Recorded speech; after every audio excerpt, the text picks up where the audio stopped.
So I'm about to share a story with you guys that's the hardest story that I've ever had to share.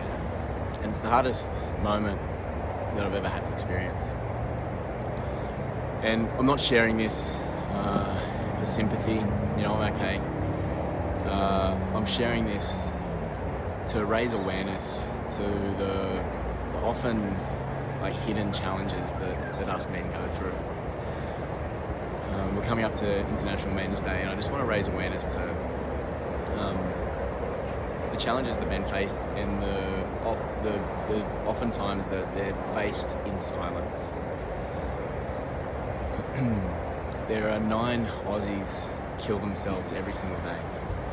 Out of those 9, 7 of them are men.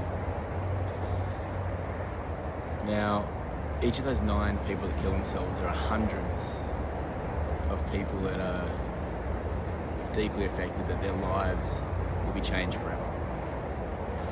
And that's a number that I just don't think we have enough understanding of, compassion around.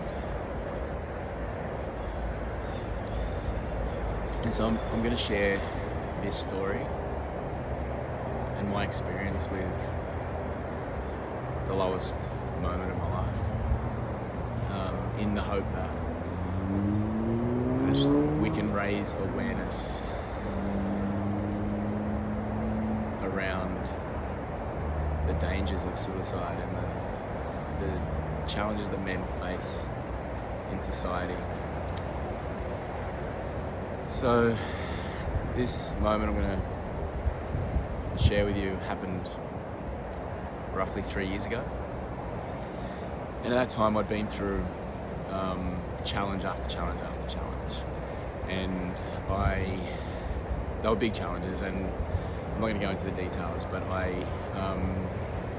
the way I felt at the moment, the way I experienced this was that I just had one of the most brutal challenges to face, and I faced it. And it hurt, and I got up and I pushed forward, and then bang, something else massive happened. And I battled through it, I got up and I faced, and I kept going. And then bang, something else happened. And then bang, something else happened. And these things aren't small. These things are losing a business, losing my family, losing my home, losing my identity, at the time I was losing all self-worth. And through most of that, I got up and I powered through. And it was actually the moment that I'm telling you about was the morning of this moment was the most positive day that I'd had in months. Because through these challenges I found hope.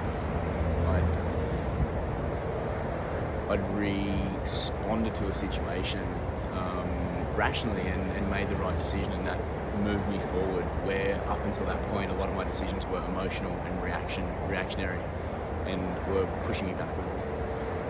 And that moment of hope was this wow, I could see the light, I can see the path forward. And then on that day I got hit with some really brutal news. I hadn't been able to see my kids for a long time, and I was really fragile and emotional, and this moment of positivity, which lasted about an hour or two, just got crushed by a knock at the door, and it was the police. And I'd been falsely accused of something that was later thrown out of court, but it was, at that time, that was enough for me to just come crashing out. I'd had enough. I'd faced everything I could, and that was just that one step too far. And I crashed hard. And I'm not going to go into the details, but as the police officers left, I was laying in my driveway, head pushed up against the garage door. There was tears and snot all over my face, so it was not pretty. And as the cops left, they were obviously worried about my welfare, and they asked me, "Are you okay? Do we need to call an ambulance?" are you going to kill yourself?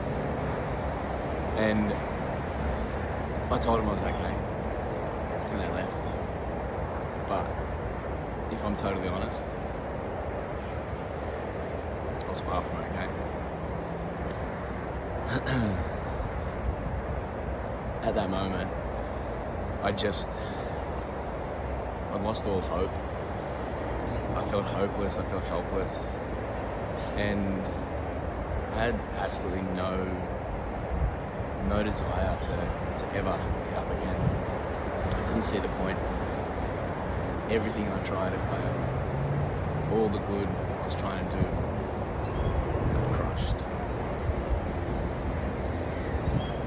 And I lay there, what I was later told was about 3 hours. And I honestly couldn't tell you the thoughts that, I can't remember any of the thoughts that went through my head at that time. I just remember I'd given up. I was done. I'd faced all the hurdles and I'd done my best, but I was done.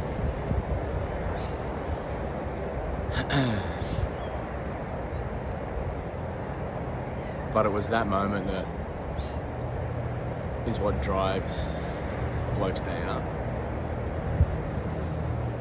It's when it gets hard for me to try and fit this into my already busy life, where I remember why I do this. And that moment was the realization, because for me, less than a year prior to that, I was happy, healthy, successful, had a beautiful family, my own family, and I also had family and friends that loved me and supported me. And in a relatively short time, that crash was so drastic and so brutal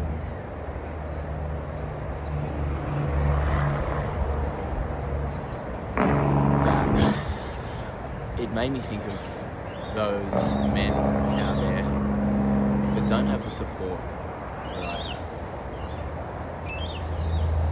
that maybe are starting from a place of more challenge than I was. At the time, I was fit and healthy. I was mentally stable. I didn't have any prior mental health concerns. I didn't have any addiction issues. I had a loving, supporting family and friend network that I could lean on. What about the men that don't? What about those men that maybe already starting with some mental health challenges, maybe some addictions? No network, no support, nobody to lean on, nobody that's asking them if they're okay. What about them? What do they do? I know what they do. They're one of those 7 men that give up, that feel like that's the only way out. And before I went through this, I didn't understand it. I thought I had an idea. I didn't. Until I felt that constant feeling of helplessness and hopelessness and never seeing the way out.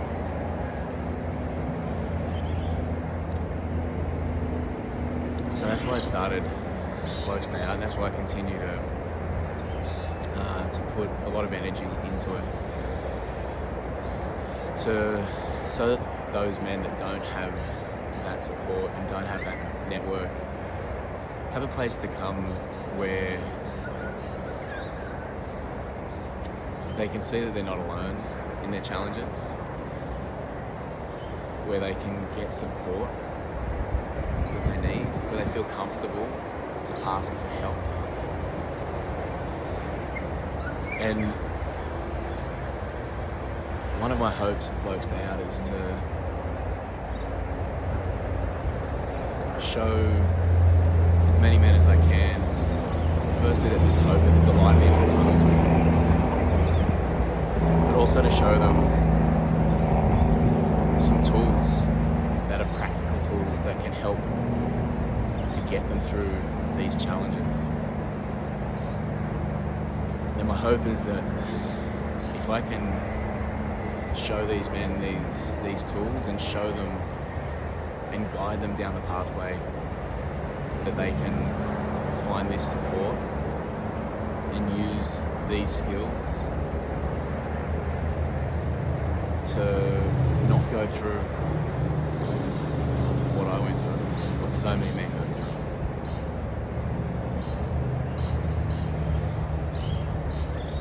It's my hope that by sharing my experience, there are men that don't have to suffer the way I suffer. They don't have to get to that point of rock bottom before they find that way out. So guys, it's coming up to International Men's Day. And so on International Men's Day and on every other day, just have a think about those men in your life that may be suffering in silence. It could be as brutal as not seeing their children, losing their home, their family. But it could also be losing a job, losing a relationship, moving interstate and not having a support network. So many things that we face, and through our own internal beliefs and societal pressure, it's not easy for us to talk about them or to find help to get the support we need. So if the people around us are aware of this, then hopefully the community can get around these men, these people that are struggling,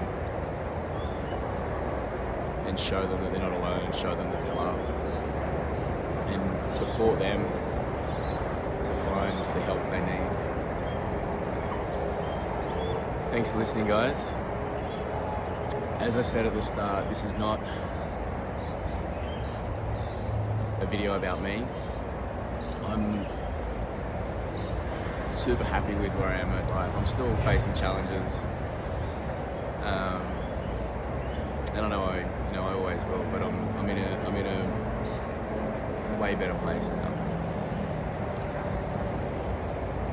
But what my hope for this video is that we raise awareness of the community around the challenges that men face and the fact that they're often facing them in silence. And even if they appear to be happy and coping on the outside, it's not always the case. So we all know now to ask that question, are you okay? But it's not enough. Check in sincerely, take notice their behaviours, notice their language. When you ask if they're okay, don't just accept yes. Follow up. Out of 10, how would you rate yourself right now?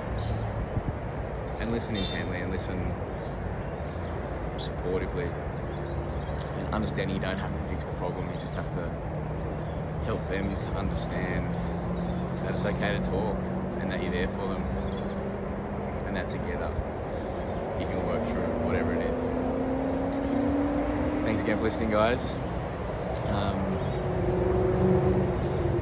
I hope this has made sense to a few people, and I hope that through watching this video we can all be a little bit more aware of the people around us and be more willing to offer a listening ear to the people that we care for, and understanding that it's uncomfortable to talk about these things, it's uncomfortable to listen, but it's okay to be uncomfortable. And that skill is a superpower, that skill to be able to listen to an uncomfortable conversation and don't feel like you have to fix it, but just listen. It is a superpower, and it's something that we can all get better at. And you'd be amazed at how helpful that can be. Thanks again for listening, guys. I'd love to hear your thoughts and comments and questions. Have a great day.